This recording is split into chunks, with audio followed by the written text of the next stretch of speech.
Well, more than 1.5 million Australians are living with a food allergy. Now, that's one of the highest allergy rates in the world. From dairy, seafood and nuts, a whole range of foods can trigger a reaction. But there are some simple food swaps that you can make without missing out. Let's bring in Weekend Sunrise nutritionist Sarah de Lorenzo.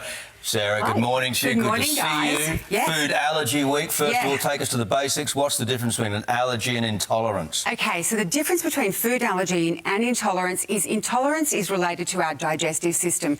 So you eat something, you feel miserable, could be related to digestive enzymes, whereas a food allergy is connected to our immune system. So the person with the allergy eats something and the body sees it as an invader, so the immune system overreacts, causing that allergic reaction, which can be anything from hives, itching, wheezing. It can also be swelling of the throat, tingling of the lips, runny nose, vomiting, nausea, and people often get them confused. And in worst case scenario, anaphylaxis, which is death. Which is why it's actually really people. I think it's 1 in 50 kids now have like a nut allergy. Really? But yeah, it's increasing. It's actually lower than it's it's more than this. It seems like every it's second on the kid's got rise. this now. Yeah, you feel like it now too because of the precautions put in place. And it was not around when I was a kid in the schoolyard. Like, it did not happen. No, neither. So We're the same vintage. Yeah, why? Yeah. It's just, I think there's lots of reasons. You're not older. They're of the next vintage. Sarah and I are young. They link it to things like We'll wrap this segment up now, right?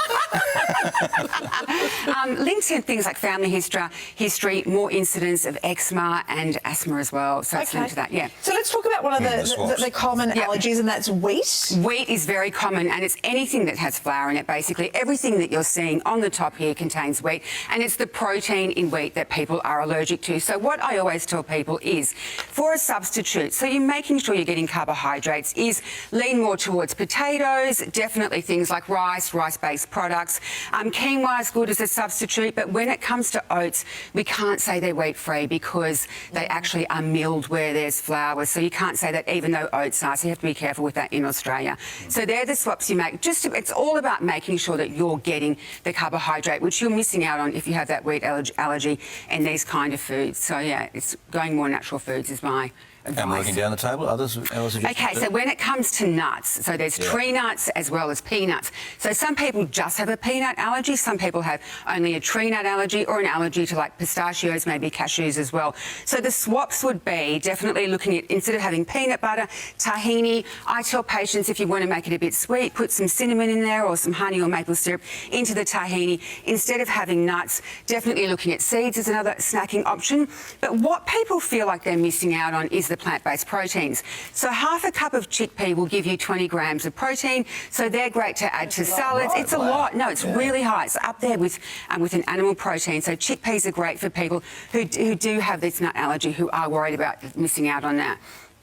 Dairy. We've got three people in our house that can't have dairy. Yeah, so dairy's a big one. Obviously, everything here that contains dairy, it's the protein, the whey and the casein that people have issues with. When it comes to dairy, it's anything, I always say to people, anything that comes from a mammal is considered dairy because people get confused sometimes. So just the swaps would be things like going to, obviously, nut milks. Well, you would know a lot about this, coconut, yogurts, that kind of stuff. But people worry about, with the dairy, they worry about not getting enough calcium into the diet.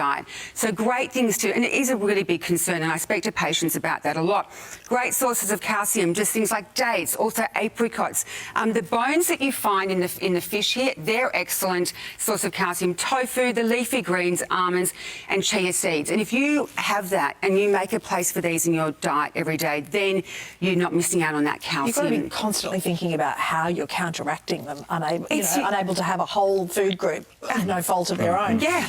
Okay, seafood? Seafood, okay. Obviously, the protein in fish is what people are allergic to. And then like proteins like your meat here, like your chicken, tofu, and then the red meat as well. That's getting that, making sure you're getting enough protein.